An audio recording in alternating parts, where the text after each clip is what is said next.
Okay, so welcome while we read about the Oregon Treaty of 1846, which British Canada and the United States boundary is set, and it was signed June 15th, 1846.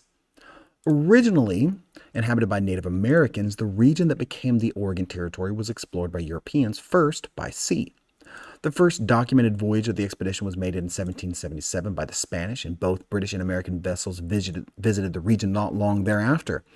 Subsequent, that means just a little while afterwards, land-based exploration by Alexander Mackenzie and the Lewis and Clark expedition, I hope you remember that one, and development of the fur trade in the region strengthened competing claims of Great Britain and the United States.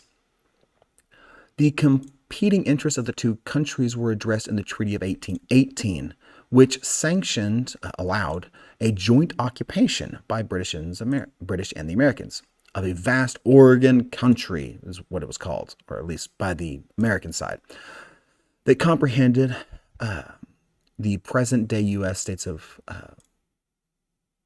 Oregon, Washington, and Idaho, and parts of Montana and Wyoming, and the portion of what is now the Canadian province of British Columbia, south of the parallel 5440 North. So in the late 1830s, trappers began to settle down on the land. More and more settlers and missionaries started to arrive at the territory. There was no organized government in these parts at the time, and a group of settlers in the Wilmot Valley discussed creating and organizing a government called the Provisional Government of Oregon in 1841. In 1846, the Oregon Treaty was signed between the U.S. and Britain to settle the boundary disputes. We almost went to war with them. The British gained the land north of the 49th parallel, including Vancouver Island, and the United States received the territory south of the parallel. And this very much did almost go to war. If you look above me at the summary of that, the dispute over Oregon was over territorial claims made by American settlers and the British Empire.